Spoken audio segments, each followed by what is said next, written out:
Hello दोस्तों, मैं हूं सीए दिव्या अग्रवाल और आप देख रहे हो टैक्स विदाउट टीयर्स। उम्मीद करती हूं कि आपको मेरे चैनल का कंटेंट अच्छा लगता है। अगर अच्छा लगता है तो दोस्तों मेरे चैनल को सब्सक्राइब कीजिए, साथ ही बने बेल आइकन पे क्लिक कीजिए ताकि आपको रेगुलर अपडेट्स के बारे में पता चल सके। इसके साथ साथ आप मुझे LinkedIn, Twitter, Facebook, Telegram and Instagram पर भी फॉलो कर सकते हैं, जहां पर ये अपडेट्स रेगुलरली पोस्ट होते रहते हैं। और आपकी रिक्वेस्ट पे ऑलरेडी मैं अपनी mobile application tax without tears ला चुकी हूँ, जहां पे आपको बहुत सारे कोर्सेज मिल जाएंगे। अब जैसे कि आपको पता है 9 एंड 9C की लास्ट डेट है 31 दिसंबर। तो उसके रेस्पेक्ट में अगर आपको कोई भी डाउट्स हैं, कोई भी कंसर्न है कैसे भरनी है, कुछ भी इश्यूज है कि कैसे स्पिल ओवर इम्पैक्ट हमें लेने हैं, यानी फाइनेंशियल ईयर 2021 के इम्पैक्ट कैसे 21-22 की एनुअल रिटर्न में लेने हैं, या फिर इसका कोई भी ऐसा इनपुट है या आउटपुट लायबिलिटी आपने 22-23 फाइनेंशियल ईयर में लिया है तो वो कैसे डिस्प्ले करना है, सभी उसमें मैंने केटर किए हुए उस पर्टिकुलर कोर्स में। तो आप डेफिनेटली उसके अंदर एनरोल करा सकते हैं। अब आपको याद होगा दोस्तों, लास्ट वीडियो मेरी थी 48 जीएसटी काउंसिल मीटिंग की, यानी 17 दिसंबर को जब ये काउंसिल मीटिंग हुई तो बहुत सारे चेंजेस आए थे। अब वो चेंजेस क्या थे? अब वो चेंजेस जो थे वो मैंने ऑलरेडी इसमें डिस्कस कर चुकी हूँ, बट उसके रेस्पेक्ट में बहुत सारे नोटिफिकेशंस और सर्कुलर्स आने थे। तो दोस्तों दिन आ गया है, यानी कल के दिन बहुत सारे सर्कुलर्स और नोटिफिकेशंस इश्यू हुए हैं। मैं आपको दिखा भी देती हूँ। हमेशा मैंने आपको बताया फ्री में गवर्नमेंट ने आपको लेटेस्ट अपडेट्स प्रोवाइड किए हैं। कहाँ पे? taxinformation.cbic.gov.in। यहां पे आप जीएसटी में जाइए, इसके अंदर आप सर्कुलर्स में देखिए, सर्कुलर नंबर 183 से लेके 188 तक के नए सर्कुलर्स आए हैं। प्लस अगर मैं आपको नोटिफिकेशंस दिखाऊं तो नोटिफिकेशंस भी बहुत सारी आई हैं सेंट्रल टैक्स में। यहां पे रूल्स में अमेंडमेंट लाए गए, तो रूल्स में अमेंडमेंट है तो एक ही नोटिफिकेशन में मल्टीपल रूल्स में अमेंडमेंट आ जाती है, यानी इतने सारे चेंजेस जो हमने डिस्कस किए थे काउंसिल मीटिंग के, वो काफी हद तक अब आपके पास सर्कुलर्स और नोटिफिकेशंस के फॉर्म में आ गए हैं। दैट मींस आपको एक फिक्स एप्लीकेबिलिटी डेट, यानी कब से वो इफेक्टिव होंगे, वो आपको मिल गई है। तो आज हम सबसे पहले दोस्तों एक बहुत ही इंपॉर्टेंट एक सर्कुलर हम डिस्कस करने वाले हैं, सर्कुलर नंबर 183। अक्सर ये हमारे पास नोटिस आ रहा है डिपार्टमेंट का इन दिनों, खासकर 2017-18 में आपके 2A में तो इतना इनपुट आ रहा था, बट आपकी 3B में ये इनपुट आ रहा था। इस तरह के बहुत सारे नोटिस आ रहे हैं। ये डिफरेंस का या तो आपको पेमेंट करनी है या आपको जस्टिफाई करना है, so on and so fourth. इस तरह के नोटिस आ रहे हैं। अब क्वेश्चन क्या राइज होता है? क्लाइंट तो आपको भेज देता है, क्लाइंट कहता है भाई आपने अकाउंटिंग भी करी है, आपने जीएसटी ऑडिट भी आपने किया, आपने बुक्स भी आपने मेंटेन करी, तो भाई आप ही बताइए कि कैसे हो गया ये डिफरेंस, या ये डिफरेंस के लिए मेरे पास जो नोटिस है आपको इसको डील कीजिए। तो दोस्तों एज अ प्रोफेशनल ऑल्सो हमारे लिए ये बहुत डिफिकल्ट था। रीजन बीइंग फाइनेंशियल ईयर 17-18 में जहां पे जीएसटी पोर्टल ही प्रॉपरली फंक्शनिंग नहीं था, साथ ही जो बेसिक मैकेनिज्म गवर्नमेंट ने लॉ में लिखा था कि जीएसटीआर 1 भरेंगे, फिर आपके पास 2 आएगी, ठीक है, फिर अकॉर्डिंगली 1A होगा, 2A होगा, and then 3 and 3B etcetera. इस तरह से जो हमारी सिचुएशन थी वो कभी इंप्लीमेंट ही नहीं हुई। एक्चुअल में क्या रहा, डे 1 से जीएसटीआर 1 एंड जीएसटीआर 3 भी, दैट्स इट। लेकिन 2019 के अंदर हमारे पास एक जीएसटीआर 2A करके आया, बट उसके साथ भी अपने चैलेंजेस थे। फिर एक जीएसटीआर 2 भी आया। बट अब जब पोर्टल की तरफ से ये मिस्टेक्स थी, गवर्नमेंट के साइड से ये इंप्लीमेंटेशन इश्यूज थे, तो हम लोग ये मैचिंग को कैसे इंश्योर कर सकते थे? अब आप नोटिस तो ये निकाल रहे, तो हमें वे आउट भी आप दीजिए। अब जिन लोगों ने उस नोटिस के परसुएंट में अगर रिप्लाई सबमिट कर दी है या पेमेंट्स कर दी है, तो नो वरीज, आपने तो कर दिया जो करना था। लेकिन अब गोइंग फॉरवर्ड अगर फिर इस तरह के कोई नोटिस आ रहे हैं या अब आपको अगर आते हैं, तो आपको किस तरह से डील करना है? तो देखिए, clarification to deal with difference in ITC availed in form 3B as compared to that detailed in form 2A, जैसा कि 2A में लिखा गया था फॉर फाइनेंशियल ईयर 17-18 एंड 18-19। ये स्पेसिफिकली दो ही फाइनेंशियल ईयर्स को डील कर रहा है, 17-18 और 18-19। रीजन बीइंग उस दौरान ये 2A वाला कॉन्सेप्ट तरीके से लागू नहीं हुआ था, और ये बहुत तरीके से इन्होंने आगे डिटेल आउट किया है, तो वो मैं आपके साथ सारा डिस्कस करने वाली हूँ। एंड डोंट वरी, जितने चेंजेस नोटिफिकेशन एंड सर्कुलर्स में आए हैं, one by one we will take up each and every change in our videos, ताकि वीडियो शॉर्ट भी रहे, आपको इजीली समझ भी आ जाए और हमारे सारे कंसर्न्स एड्रेस भी हो जाए। अब दोस्तों सेक्शन 16 है हमारे सीजीएसटी एक्ट का, जो बताता है इनपुट आप कब ले सकते हो। उसने कुछ कंडीशंस डाल रखी है कि आप कब कब ले सकते हो। भाई आपका जो आपने गुड्स एंड सर्विसेज रिसीव कर दी हो, टैक्स पेमेंट हो गई हो, आपके पास इनवॉइस हो, इस तरह की कई सारी कंडीशंस है। और अब तो वो कंडीशंस बढ़ भी गई बिकॉज एग्जैक्ट मैचिंग हो गई है। तो यहाँ देखिए इन्होंने क्या कहा, section 16 it provides for eligibility and the conditions for availing the ITC during the initial phases of financial year 17, 18 and 18, 19, the suppliers they have failed to furnish the correct details in their GSTR1, जिस वजह से ये दिक्कत आ रही है कि वो आपके 2A में रिफ्लेक्ट नहीं करा। पर अब दोस्तों यहाँ पे ना मैं गवर्नमेंट को एक बात बोलना चाहती हूँ, जो भी गवर्नमेंट ऑफिशियल्स या डिपार्टमेंट के ऑफिशियल्स ये वीडियो देख रहे हैं जी, ऐसा है आपके जीएसटी पोर्टल पे 2A की फिगर्स कई जगह आती है। एक अगर आप देखेंगे यूजर सर्विसेज में, जब हम रिटर्न्स में जाते हैं तो कंपैरिजन शीट आती है एक, वहां पे एक 2A 2B की फिगर आती है। एक एनुअल रिटर्न में आप कंसोलिडेटेड 2A 2B डाउनलोड कर सकते हो और आप मंथ वाइज भी डाउनलोड कर सकते हो। हैरानी की बात ये होती है कुछ केसेस में डेफिनेटली वो मैच कर जाती है तीनों जगह की जो वैल्यूज है, बट आज भी कई जगह ऐसा है कि तीनों जगह वैल्यूज डिफरेंट आती है। और टेबल 8 में एनुअल रिटर्न के जो 2A के फिगर्स आपके ऑटो पॉपुलेट होते हैं कई बार वो भी डिफरेंट आते हैं। तो आप जो हमें ये सर्कुलर दे रहे हो, पहली बात ये इंश्योर कीजिए कि पोर्टल पे ये फिगर्स मिसमैच तो नहीं होने चाहिए।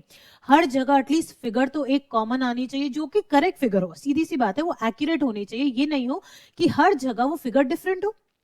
तो आप इससे पहले कि रिटर्न फाइलर को यानी टैक्स पेयर को या उसके प्रोफेशनल को जो भी रिटर्न्स फाइल कर रहे हैं उन पे इस तरह के क्वेश्चन रेज करें, आपको पहले ये पोर्टल में ये जो मिस्टेक आती है, ये जो फॉल्ट है, इसको रेक्टिफाई करना चाहिए। दूसरी चीज, अब ये कहते हैं कि कंसर्न रेसिपिएंट ने अब इनपुट तो अवेल कर लिया था, क्योंकि सेक्शन 16 क्या कहता है, आपके पास डॉक्यूमेंट होना चाहिए, ठीक है, आपको गुड्स या सर्विसेज मिल चुके होने चाहिए, दूसरा आपने टैक्स पे कर दिया होना चाहिए, ठीक है, इस तरह की कंडीशंस है हमारी।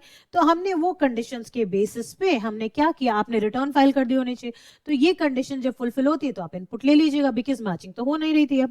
अब आज के दिन जब आप नोटिस निकाल रहे हो तो इन्होंने अब इसको एड्रेस किया कि भाई ऐसे आप किस तरह से आगे प्रोसीड कर सकते हो, ठीक है। It is mention that 2A could not be made available to the taxpayers on the common portal during the initial stages of implementation of GST, क्योंकि वो हम लोग GST पोर्टल पे ये सब नहीं आ रहे थे, बहुत सारे चेंजेस हो रहे थे, इश्यूज थे। और further the restrictions regarding the availment of ITC by the registered person up to certain specified limit beyond the ITC available as per 2A were provided in rule number 36 sub rule 4 of the CGST rules only with effect from 9th अक्टूबर। जी बिल्कुल सही बात है। अब दोस्तों आपको याद हो 9th अक्टूबर 2019 को एक रूल नंबर 36 सब रूल 4 आया था, जो कहता था कि आपके 2A में जितना भी इनपुट रिफ्लेक्ट कर रहा है ना, उससे 20% से ज्यादा आप नहीं ले पाओगे। पर क्योंकि 2A एक डायनामिक डॉक्यूमेंट था तो फिर एक चैलेंज आ गया था, जिसको देखते हुए एक 2B को इंट्रोड्यूस किया गया कि भाई 2B तो एक स्टैटिक डॉक्यूमेंट रहेगा, जो मंथ बाय मंथ आप देखोगे 14th of the next month पे वो ऑटो पॉपुलेट हो जाएगा, वो सही तरीके से जनरेट हो जाएगा और उसके बेसिस पे अब आपको मैचिंग करनी है। अब इनिशियल में तो ये सब नहीं था, ना तो मैचिंग थी, ना ये वेरिएशन डिसाइड करी गई थी। तो ऐसे सिचुएशन में अब इन्होंने क्या कहा कि भाई सेक्शन 16 की कंडीशन तो डे 1 से थी, बस हम मैचिंग आपको प्रोवाइड नहीं करा पाए। तो अब इस चीज में आपके जो कंसर्न्स है, क्या क्या सिनेरियोज हो सकते हैं, तो दोस्तों ये टैबुलेट किए हैं, मैं आपके साथ सिनेरियो डिस्कस करती हूँ। फिर क्लैरिफिकेशन में क्या कहा है कि भाई नीचे डिस्कस किए गए पैराग्राफ में आपको सारा उसका सोल्यूशन दिया गया है, ठीक है।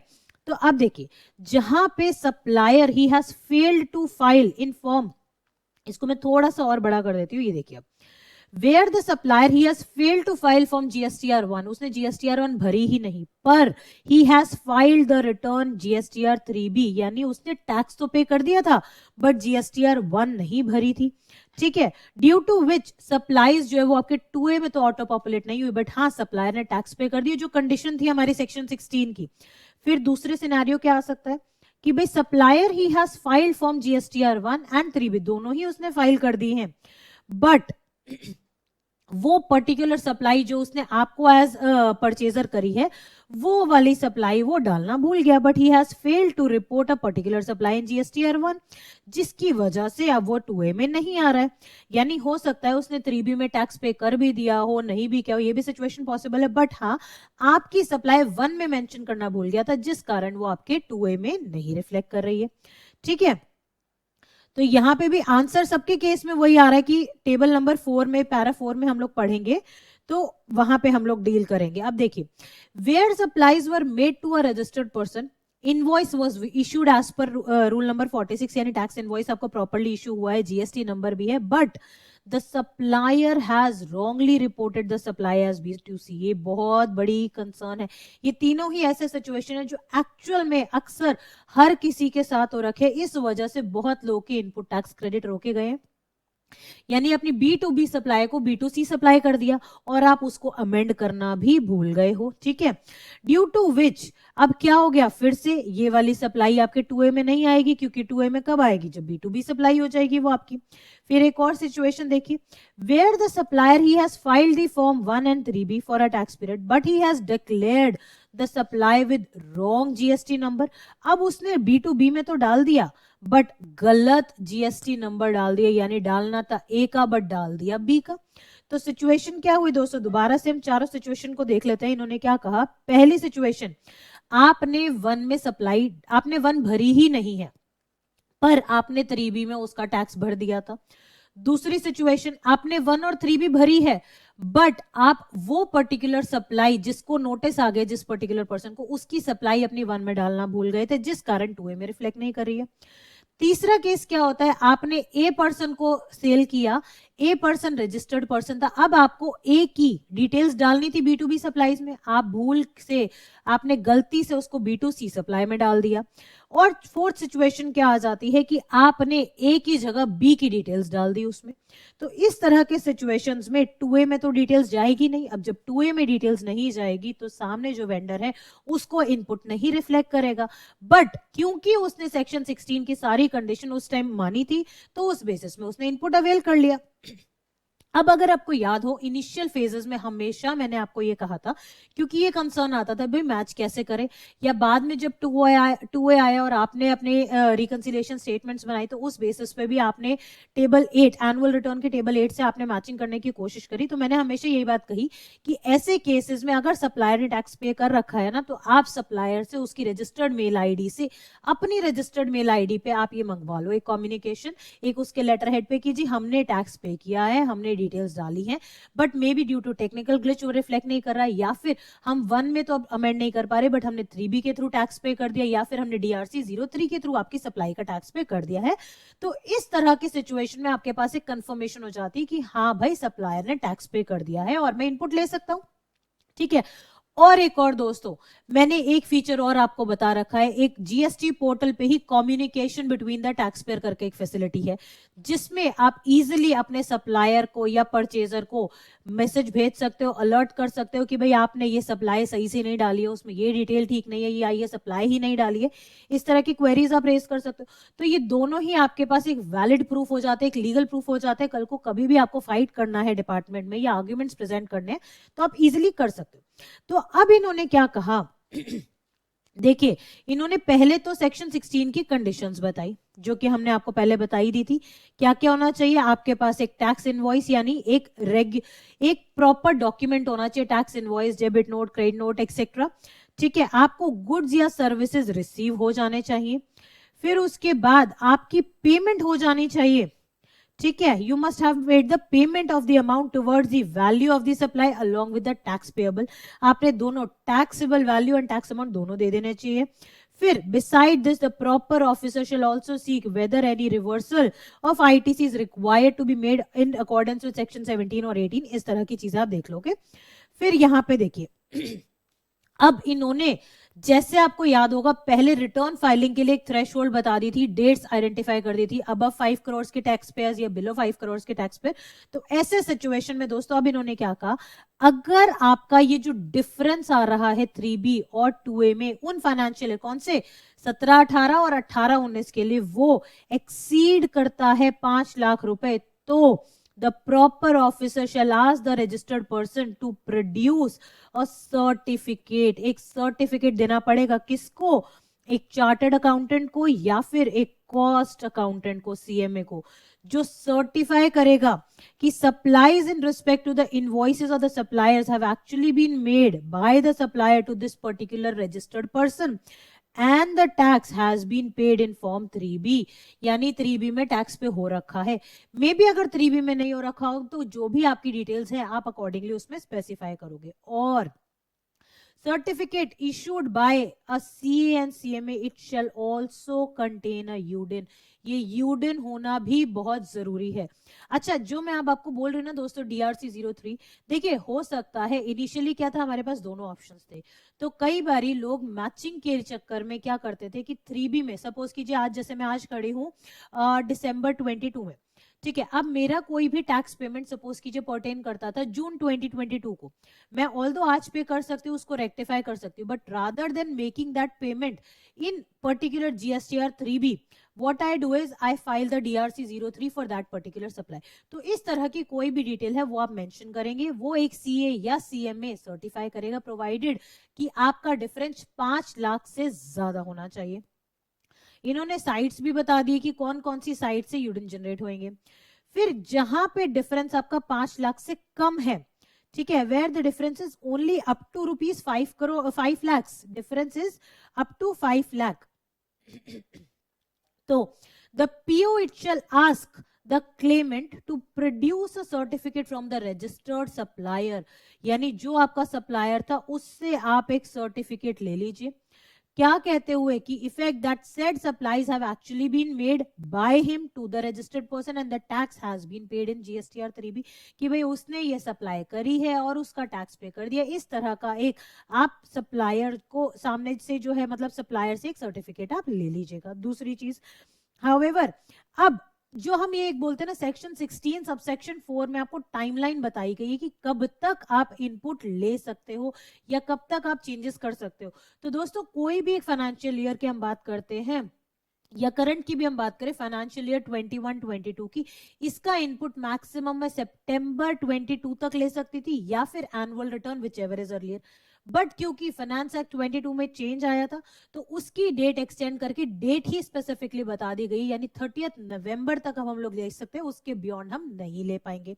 तो वही सेम बात इन्होंने कही कि ये कंडीशन तो तब भी एप्लीकेबल थी, तो उसके बाद आपको नहीं लेना है। So it may be noted that clarifications given here under are specific, case specific and applicable to the bona fide errors committed during financial year 17-18 and 18-19। ठीक है, अब जो आपके actual case circumstances accordingly officer decide कर सकता है, ठीक है, लेकिन ये एप्लीकेबल कौन से केसेस में होंगे? It is only for again these 2 financial years and not to the these instruction they will apply only to the ongoing proceedings। जो मैंने आपको कहा कि अगर आप ऑलरेडी पे कर चुके हो इस तरह के डिफरेंस को लेके, तो उनको आप ये नहीं कहोगे कि भैया मेरे को रिफंड जनरेट करके दे दो, तो रिफंड तो कभी गवर्नमेंट की साइड से आ ही नहीं सकता। जैसा कि प्रेस रिलीज में भी मैंने आपको बताया कि आपको ऐसा कोई भी रिफंड नहीं मिलेगा जो आप एंटाइटल नहीं थे, लेकिन अगर उन्होंने बाद में कोई पॉलिसी चेंज करी उसके बेसिस पे भी अगर रिफंड मिलता होगा तो नहीं मिलेगा भाई, वो आगे के लिए एप्लीकेबल हो जाएगा, पहला नहीं होगा एप्लीकेबल। एक और पॉइंट था दोस्तों इसके अंदर, ये बात और है कि in addition the proper officer of the actual recipient, यानी जो प्रॉपर ऑफिसर है, यानी मेरे पास ये नोटिस आया है एज अ रेसिपिएंट कि आपने ये इनपुट क्यों एक्स्ट्रा क्लेम किया और मैंने जो भी सिचुएशन दी, चाहे CA या CMA का सर्टिफिकेट दिया या फिर सप्लायर का सर्टिफिकेट दिया, ऐसे केस में जो मेरा ऑफिसर होगा वो सप्लायर के ऑफिसर को भी, the proper officer of the actual recipient, it shall intimate the concern jurisdictional officer of the registered person whose GSTIN has been mentioned wrongly।